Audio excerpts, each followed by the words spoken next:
उसका 28 पद में कहता है कि जो लोग परमेश्वर से प्रेम करते हैं उनके लिए सब बातें मिलकर भलाई को उत्पन्न करती हैं।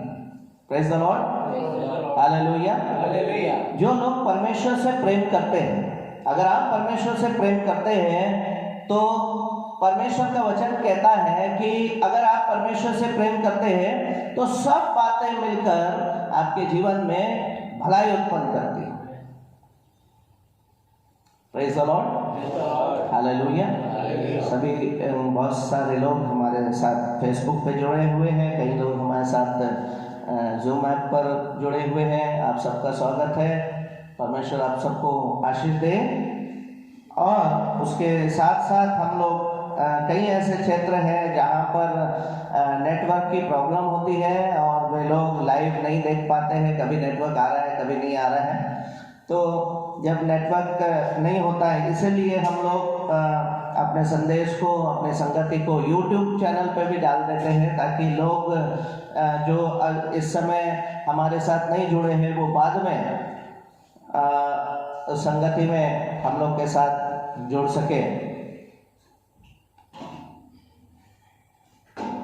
Praise the Lord. तो जैसे मैं कह रहा था कि परमेश्वर का वचन क्या कहता है कि जो लोग परमेश्वर से प्रेम करते हैं उनके लिए सब बातें मिलकर भलाई को उत्पन्न करती हैं। और आज हम इसी वचन से आगे को सीखेंगे, क्योंकि पिछले 3-4 महीने में हम लोग लॉकडाउन की स्थिति है, कोरोना वायरस की महामारी फैली हुई है और लोग संघर्ष कर रहे हैं, लोगों के पास काम नहीं है। और इन दिनों में एक चीज़ और हम लोग ने देखा कि बहुत सारे लोगों का ध्यान जो है वो आत्महत्या करने की ओर आकर्षित हो रहा है। लोग जो सोच रहे हैं कि आत्महत्या करने के विषय में ना, और ऐसा नहीं कि गरीबी के कारण से नहीं, अच्छे संपन्न लोग भी उस ओर अपना इरादा लेकर के जा रहे हैं। ऐसे एक व्यक्ति के बारे में बाइबल कहती है, जो अय्यूब की किताब में है। अय्यूब की किताब उसका 2 अध्याय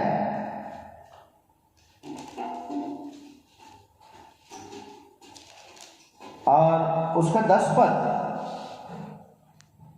में अय्यूब अपने जीवन के उस कठिन समय में क्या कहता है, जबकि उसके पास जो कुछ भी था वो चला गया, उसके बच्चे खत्म हो गए और वो बीमार हो गया, उसके पूरे शरीर पर फोड़े हो गए और वो तकलीफ में था अय्यूब। और जब उसकी पत्नी ने देखा कि अय्यूब इस परिस्थिति में भी परमेश्वर को धन्यवाद करता है, तो उसकी पत्नी ने कहा, तू कैसा व्यक्ति है, परमेश्वर ने देखो कैसा कर दिया है और फिर भी तू उसको क्या कह रहा है, धन्य कह रहा है। उसका 10 पद पढ़ेंगे, अय्यूब की किताब उसका 2 अध्याय और उसके 10 पद में क्या लिखा है। उसने उससे कहा एक मूढ़ स्त्री तू बातें करती है, तू एक मूढ़ स्त्री की सी बातें करती है। क्या हमने जो परमेश्वर के हाथ से सुख लेते हैं, क्या हम जो परमेश्वर के हाथ से सुख लेते हैं दुख ना ले। बस, हालेलुया ना। आज हमारा संदेश का विषय ये है कि जब हम परमेश्वर के हाथ से सुख लेते हैं तो दुख के समय स्थिर क्यों नहीं रहते। जब दुख आता है, जब समस्या आती है, जब परेशानी आती है, तब उस समय में विश्वास डामाडोल होने लगता है, अस्थिर होने लगता है, शंका होने लगती है और कई प्रकार के सवाल इस मनुष्य के हृदय में उठ खड़े होते हैं। लेकिन बाइबल हमें कहती है कि जब हम सुख के समय में परमेश्वर से सुख लेते हैं और बहुत सारे लोग सुख लेने के बाद भी परमेश्वर को धन्यवाद भी नहीं देते हैं, तो जब दुख का समय आता है तो हम परमेश्वर को कोसने लगते हैं और परमेश्वर से शिकायत करने लगते हैं, परमेश्वर से नाना प्रकार की बातें बोलने लगते हैं। लेकिन अय्यूब के माध्यम से परमेश्वर का वचन क्या सिखाता है कि जब हम परमेश्वर के हाथ से सुख लेते हैं तो दुख क्यों ना ले। दुख लेते समय हम क्यों परेशान हो जाते हैं। ना। इस संदर्भ में हम बाइबल में से 2-3 वचन को पढ़ेंगे। सबोपदेशक की किताब उसका 7 अध्याय और उसका 14 पद, और योना नबी की किताब उसका 4 अध्याय और उसका 6 और 7 पद। जिनके पास बाइबल है वो अपने बाइबल खोले, इन वचनों को पढ़े हमारे साथ में। सबोपदेशक की किताब उसका 7 का 14 पद।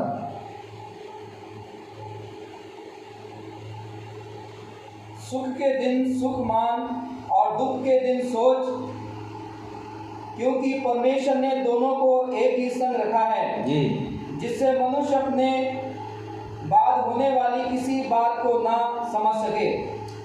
परमेश्वर का वचन क्या कहता है कि सुख के समय, सुख के दिन क्या मान, सुख मान, और दुख के दिन क्या कर, दुख के दिन सोच, क्योंकि परमेश्वर ने दोनों को एक ही संग रखा है। दोनों को एक ही संग रखा है। अगर सुख है तो हमेशा सुख रहेगा क्या? सुख के बाद क्या आएगा? दुख आएगा, है ना। और दुख रहेगा, अगर आज दुख है तो क्या हमेशा दुखी रहेगा क्या?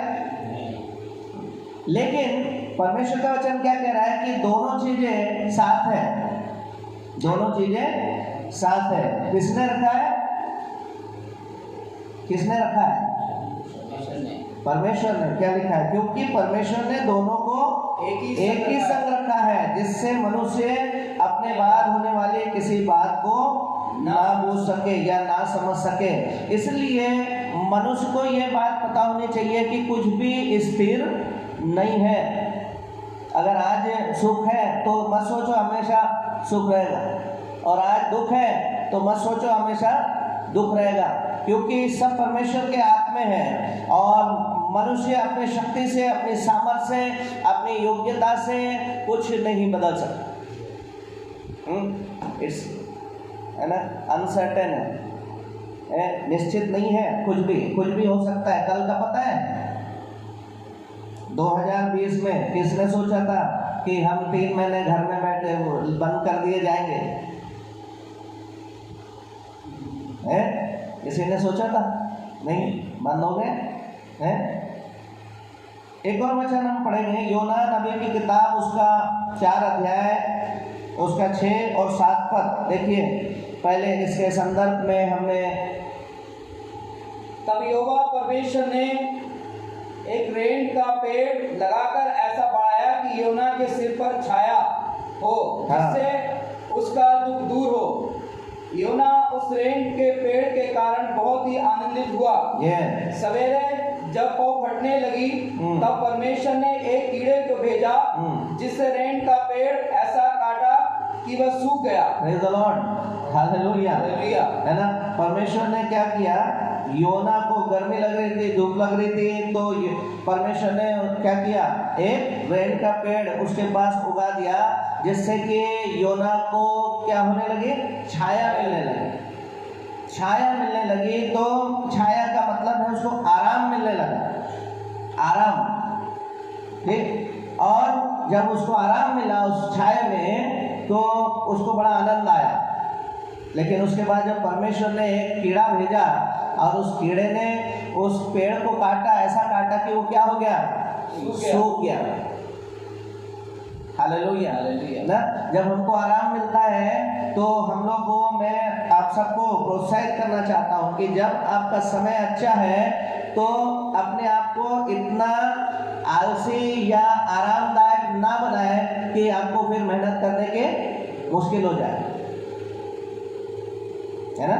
बहुत सारे लोग क्या कहते हैं, अभी बहुत सारे ऐसे लोग हैं जो गर्मियों में एसी के बिना रह नहीं सकते। अब एसी नहीं रहेगा तो मर जाओगे। इसलिए पंखे में भी सोने की आदत डालनी चाहिए, है ना। ज़्यादा अपने जीवन को आरामदायक बनाने की कोशिश हम ना करें। परमेश्वर योना को ये बात बताना चाह रहा था, सिखाना चाह रहा था कि देख मैं कुछ भी कर सकता हूँ, मैं तेरे जीवन में आराम भी ला सकता हूँ और मैं तेरे छाया को हटा भी सकता हूँ, क्योंकि परमेश्वर ने ही वो छाया लाया और परमेश्वर ने ही उस पेड़ को क्या कर दिया, सुखा दिया। यशायाह नबी की किताब उसका 45 अध्याय और उसका 7 पद में परमेश्वर अपनी शक्ति का, अपने सामर्थ का और मनुष्य के जीवन में होने वाली घटनाओं का वर्णन करते हैं और उन्हें बताते हैं कि उजियाला करने वाला भी मैं हूँ और अंधियारा करने वाला भी मैं हूँ, मैं परमेश्वर हूँ। हालेलुया, है ना। आज के वचन से हमें ये बात सीखना समझना बहुत जरूरी है कि परमेश्वर जो सर्वशक्तिमान है, परमेश्वर जो सर्वशक्तिमान है, वो हमारे जीवन में सुख भी लाता है, वो हमारे जीवन में दुख भी आने देता है, जिससे कि हम परमेश्वर की शक्ति को, उसकी सामर्थ को, है ना, जान सके, मान सके। क्योंकि मनुष्य कई बार अपने आप में इतना घमंड रखता है, वो सोचता है कि मैं सब कुछ कर सकता हूँ, वो सब कुछ कर सकता हूँ, लेकिन मनुष्य सब कुछ नहीं कर सकता। अगर परमेश्वर का अनुग्रह ना हो, अगर परमेश्वर की इच्छा ना हो, परमेश्वर की शक्ति हमारे जीवन में काम ना करती हो, तो हम कुछ भी नहीं कर सकते। पढ़िए यशायाह उसका 45 अध्याय का 7 पद। मैं उजियाले का बनाने वाला, मैं उजियाले का बनाने वाला और अंधियारे का सृजनहार हूँ, और अंधियारे का सृजनहार हूँ। मैं शांति का दाता, मैं शांति का दाता और विपत्ति को रचता हूँ। मैं शांति का दाता भी हूँ और फिर मैं विपत्ति को भी रचता हूँ। मैं यहोवा ही इन सबों का करता हूँ, मैं यहोवा ही इन सबों का करता हूँ। हालेलुया। ये 3 वचन हमने पढ़ा और इन तीनों वचन के संदर्भ में जब हम उसको गहराई से जाते हैं तो हम उसमें क्या समझते हैं। जैसे सबोपदेशक में हमने पढ़ा कि सबोपदेशक कहता है सुख में क्या कर, सुख मान और दुख में सोच, क्योंकि आगे भविष्य के बारे में किसी को भी कुछ भी नहीं पता है। परमेश्वर ने दोनों को साथ संग रखा है, सुख को और दुख को। योना नबी की किताब से हमने जो पढ़ा उससे हमको क्या समझ में आता है कि परमेश्वर हमारे जीवन में छाया लाके हमें आराम भी दे सकता है और परमेश्वर हमारे उस छाया को क्या कर सकता है, हटा भी सकता है, जिससे हम तकलीफ में भी पड़ सकते हैं। लेकिन फिर परमेश्वर क्या कहता है कि मैं शांति का दाता भी हूँ और विपत्ति का रचने वाला भी हूँ। मैंने ही उजियाला बनाया और मैं ही अंधकार का रचने वाला हूँ, सृजनहार हूँ। मैं कौन हूँ? मैं यहोवा हूँ। Hallelujah, hallelujah. हमें परमेश्वर की सामर्थ का आभास होना चाहिए कि परमेश्वर जिसने मुझे रचा है वो कितना बड़ा है, कितना महान है, कितना सामर्थी है। तो जब हम अपने जीवन में सुख लेते हैं और उस सुख का आनंद लेते हैं, लेकिन जब दुख आता है तो भी हमें पता होना चाहिए कि ये भी परमेश्वर की क्या है, इच्छा है। ये भी परमेश्वर की इच्छा है, ये भी परमेश्वर की योजना है। हालेलुया। मेरे जीवन में तो आज के समय में जितने लोग, जितने भाई बहन संघर्ष कर रहे हैं अपने जीवन में, दुख से गुजर रहे हैं, किसी भी प्रकार का दुख हो सकता है, वो शारीरिक हो सकता है, वो मानसिक हो सकता है, वो आत्मिक हो सकता है, वो है ना आर्थिक हो सकता है। किसी भी प्रकार के दुख से आप इस समय गुजर रहे हैं तो आप कुड़कुड़ाइए मत, कुड़कुड़ाइए मत। उस दुख को क्या करिए, धन्यवाद के साथ ग्रहण करिए और कहे प्रभु तू क्या है, तू शांति का दाता है और विपत्ति का रचने वाला भी तू ही है। अगर मैं इस दुख से गुजर रहा हूँ तो मैं प्रभु का क्या करता हूँ, धन्यवाद करता हूँ। Hallelujah, hallelujah. जब आप उस संदर्भ में उस दुख का सामना करते हैं, उस संदर्भ में दुख का सामना करते हैं कि परमेश्वर ने इसको आपके जीवन में आने दिया या परमेश्वर ने उसको आपके जीवन पर कष्ट आने का अनुमति दी है, तो उसको क्या करें, धन्यवाद के साथ उसको ग्रहण करें। जैसे पौलुस प्रेरित रोमियो की पत्री 8:28 में कहता है, अब जो लोग परमेश्वर से क्या करते हैं, प्रेम करते हैं, उनके लिए सब बातें मिलकर क्या उत्पन्न करती है, भलाई उत्पन्न करती है। हालेलुया। तो जो भलाई सिर्फ सुख में नहीं लेकिन दुख में भी भलाई उत्पन्न करती है। मेरे जीवन में कई ऐसे मौके आए जो बहुत कष्टदायक थे, बहुत कष्टदायक थे, और उन कष्टों का सामना करना आम आदमी के बस की बात भी नहीं। हालेलुया। व्यक्तिगत जीवन में मैंने इन चीज़ों को सामना किया है, इन चीज़ों को देखा है, लेकिन मैंने चाहे परिस्थिति अच्छी हो चाहे बुरी, उसको एक्सेप्ट किया, उसको एक्सेप्ट किया, और जैसे जैसे परमेश्वर चलाता रहा मैं धन्यवाद देके बढ़ता गया। Praise God. Hallelujah, hallelujah, hallelujah ना। तो प्रेरित पौलुस ने उस जीवन शैली को अपने अंदर अपना लिया है, और वो हमें प्रेरित करता है कि हम भी उस जीवन शैली को अपने अंदर अपना लें। जब वो ये कहता है रोमियो की पत्री उसका 8 अध्याय और उसका 35 पद में, देखिए, अगर हम परमेश्वर से प्रेम करते हैं, है ना, परमेश्वर से हमारी घनिष्ठता है, मित्रता है, हमारा प्रेम है, परमेश्वर के साथ अगर हमारा गहरा प्रेम है, तो उस प्रेम से हमें कौन अलग कर सकता है? पौलुस ने एक सूची बनाई, एक लिस्ट बनाया, है ना, और उस लिस्ट में क्या कहता है? कौन हमको मसीह के प्रेम से अलग करेगा? देखिए क्या कहता है, कौन हमें मसीह के प्रेम से अलग करेगा। देखिए, अलग करने वाले, परमेश्वर के प्रेम से अलग करने वाली चीजों की सूची बनाई पौलुस ने, और उस सूची में क्या क्या है? क्या क्लेश, क्या क्लेश, या संकट। देखिए एक एक को ध्यान से पढ़े उसको। देखिए पहली सूची क्या है? क्या क्लेश आपके जीवन में क्लेश है, तो आपका वो क्लेश क्या आपको परमेश्वर के प्रेम से अलग कर सकता है? ठीक, कितने लोग अपने जीवन में समय क्लेश से गुजर रहे हैं? क्या वो क्लेश आपको परमेश्वर के प्रेम से अलग कर सकता है? फिर दूसरा क्या कहता है? या संकट, क्या संकट, या उपद्रव, या उपद्रव, या अकाल, या अकाल, या नंगाई, या नंगाई, या जोखिम, या जोखिम, या तलवार, या तलवार। इसकी सूची बनाई पौलुस प्रेरित ने, और ये सारी सूची जो है आपको परमेश्वर के प्रेम से अलग कर सकती है अगर आप स्थिर नहीं हैं,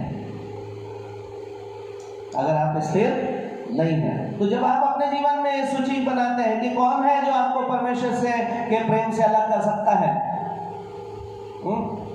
वही उसी अध्याय में प्रेरित पौलुस ये कह रहा है कि जो लोग परमेश्वर से प्रेम करते हैं उनके लिए सब बातें मिलकर क्या होती है? भलाई उत्पन्न करती है। तो क्लेश आ रहा है, उसमें भी क्या होगी?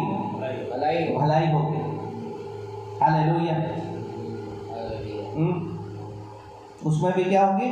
भलाई होगी। संकट है, उसमें भी क्या होगा? भलाई होगी। उपद्रव है, उसमें भी भलाई होगी। अकाल है, इस समय आपके पास जरूरत की चीजें नहीं है, रोजमर्रा के जीवन में आप कष्ट उठा रहे हैं, आपको खाने पीने के लिए और दूसरे चीजों के लिए आपको दिक्कत हो रही है, तो भी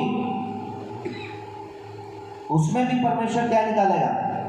भलाई निकालेगा। जोखिम, नंगाई, तलवार, अकाल, संकट, उपद्रव, क्लेश, इन सब की सूची बनाई प्रेरित पौलुस ने, और फिर वो कहता है कि इनमें से कोई भी हमें परमेश्वर के प्रेम से अलग नहीं कर सकती है। क्यों? क्योंकि ये सब पे कष्ट है, क्लेश है, इनका रचयिता भी परमेश्वर है। अगर इसने हमारे जीवन में, अगर हमारे जीवन में उनको आने की अनुमति दी है, तो उससे लड़ने की ताकत भी देखो। हालेलुया। क्योंकि प्रभु यीशु मसीह ने क्या कहा?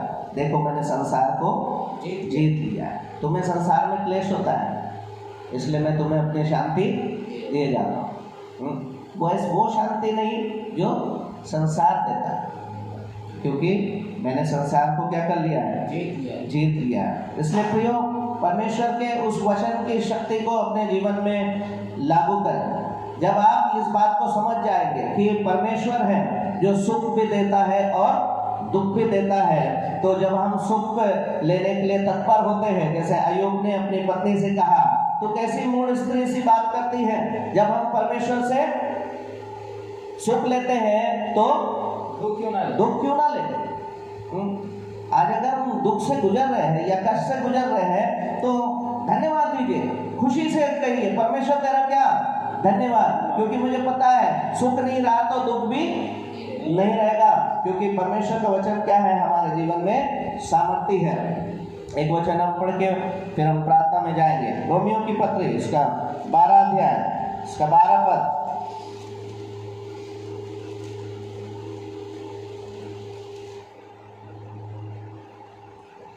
आशा में आनंदित रहो, आशा में आनंदित रहो, क्लेश में स्थिर रहो, क्लेश में स्थिर रहो। परमेश्वर का वचन क्या कहता है कि क्लेश में स्थिर रहो, क्लेश में स्थिर रहो। हालेलुया। तो क्या आज हम अपने जीवन को परमेश्वर के नजदीक लाएंगे? हमने देखे 3 संदर्भ में परमेश्वर के वचन से पढ़ा है कि परमेश्वर कहता है कि मैं उजियाला बनाने वाला और मैं अंधकार का रचयिता भी हूँ, मैं शांति का दाता और विपत्ति का रचने वाला, मैं यहोवा परमेश्वर।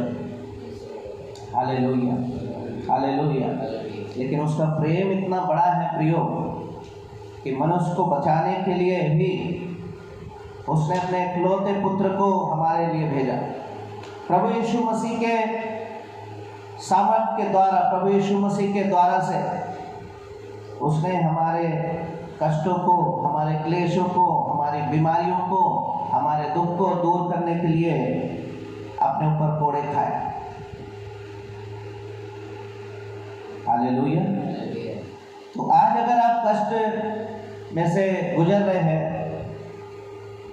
चिंता न करें, कुड़कुड़ाइए मत, परमेश्वर को अपशब्द ना बोले, लेकिन उसको एक्सेप्ट करें, उसको अपने जीवन में आने दें धन्यवाद के साथ। जैसे अय्यूब ने अपनी पत्नी से कहा, हम सुख लेते हैं तो दुख क्यों ना लें। और देखिए जब आप ऐसा बोलेंगे और प्रेरित पौलुस के समान आप उस संकट में, क्लेश में, सब चीज़ों में परमेश्वर के प्रेम में बने रहेंगे तो आप जयवंत होंगे। हालेलुया, आप जयवंत होंगे। आइए अपनी आंखें बंद करें। आप जहाँ भी हैं इस समय 1 मिनट के लिए, 2 मिनट के लिए अपने आंखों को बंद करें, इस स्थान में खड़े हो जाए जहाँ हो, प्रार्थना करें। अगर आज आप सुख में हैं तो प्रभु का धन्यवाद करें, और अगर आज आप क्लेश में हैं, तकलीफ में हैं, परेशानी में हैं, संघर्ष कर रहे हैं, आत्मिक, मानसिक, शारीरिक, आर्थिक कष्टों से गुजर रहे हैं, तो भी परमेश्वर को बोले धन्यवाद प्रभु, धन्यवाद प्रभु, धन्यवाद प्रभु, धन्यवाद प्रभु। हालेलुया